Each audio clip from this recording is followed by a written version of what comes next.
What's up, everyone? Welcome to Power Play with CJ. I was obviously away last week when it happened, but the San Jose Sharks had one of the biggest collapses, tied for the biggest collapse in NHL history. Blowing that series against Los Angeles, and I kind of talked about it quick on the back/rundown show.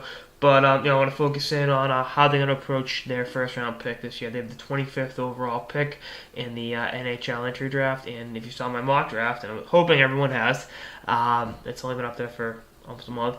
I haven't taken Josh Osang from the Windsor Spitfires. Really dynamic offensive player who actually is suspended for the first 15 games of next season because of a hitting from behind thing, which I think will hurt his development next season because you miss 15 games and you're 18. That isn't. It probably cost him a spot in the World Junior team for Canada at the very least. But we'll see what happens. But there's a number of different ways they can go. I mean, if Thatcher Demko, the California goalie, who's from obviously San Diego, the other part of the state, the opposite part of the state, I should say. If he's on the board, maybe go with him. He's your goalie of the future. Nick Schmaltz from the Green Bay Gamblers. I've liked him for a long time, and I think he's a dynamic offensive player going to North Dakota.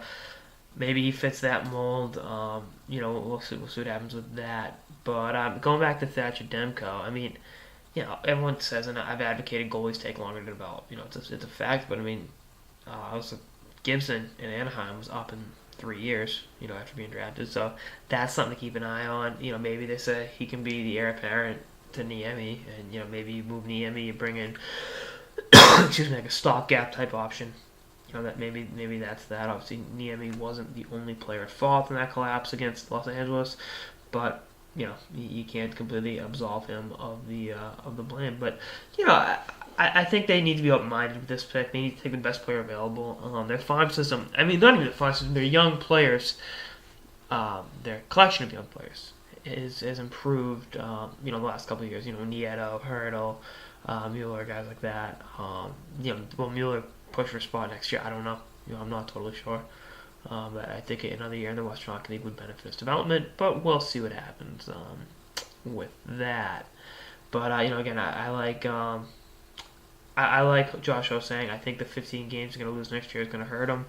And I think maybe that caused him to fall. Maybe someone tweeted out maybe a team drafts him and hides him in Europe next season. That's unlikely. But right now I'd say Demko. I'd say Josh Osang, Schmaltz, Demko. Those are the three most likely to be picked.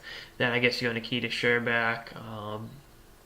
That's 4, and then Ryan McInnes. 5. Those are the top 5 players most likely to be drafted by the San Jose Sharks, in my opinion, with the 25th overall pick. Now they could trade up again. They could trade down. They traded up last year to draft Marco Mueller. Maybe they do that. Maybe they don't. And the 5 players I named probably won't get drafted by San Jose because that's just the way it works. I call it, and it doesn't happen. We shall see. Anyway, that's all I got this episode of the Power Play with CJ on what the San Jose Sharks should do with the 25th overall pick in the 2014 NHL Entry Draft. Stay tuned for more episodes throughout the playoffs and beyond. Later, guys.